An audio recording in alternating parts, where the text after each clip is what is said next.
मलाई पत्रकार मन नपरेको त्यो व्यक्तिले ज्यादै ब्याकबाइटिङ र मेरो यति बेइज्जती गरेछ नि त्यो व्यक्तिले त्यो मान्छेलाई चाहिँ मैले जवाब दिन नखोजिरहेको।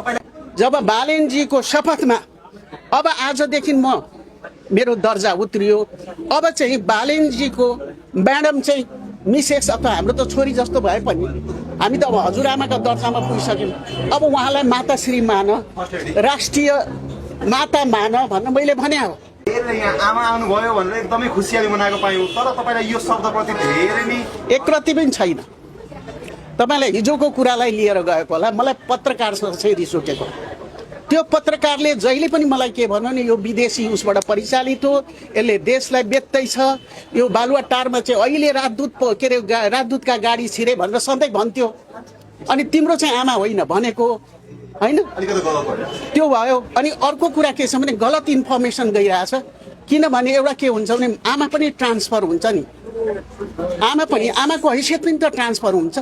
हाम्रो संस्कृतिमा, हिन्दू संस्कृतिमा के हुन्छ भने तपाईँलाई बताऊ, सानो केटीलाई पनि आमा भन्छन् महिला भएपछि, होइन भनेपछि मैले के भनेको थिएँ भने जब बालेनजीको शपथमा अब आजदेखि मेरो दर्जा उत्रियो, अब चाहिँ बालेनजीको म्याडम चाहिँ मिसेस अथवा हाम्रो त छोरी जस्तो भए पनि हामी त अब हजुरआमाका दर्जामा पुगिसक्यौँ। अब उहाँलाई माताश्री मान, राष्ट्रिय माता मान भन्न मैले भने हो। अब त्यहाँ चाहिँ उसले पेस गर्दा गलत पेस गर्यो, मलाई पत्रकार मन नपरेको।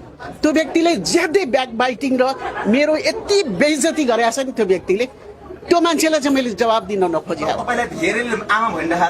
म स्वीकार गर्छु, मेरो बुहारीको आमा हो, म मेरो छोरोको आमा हो, मेरा भतिजा भतिजी सबैको आमा, राष्ट्रको माता हो, त्यो त सम्मानको कुरो।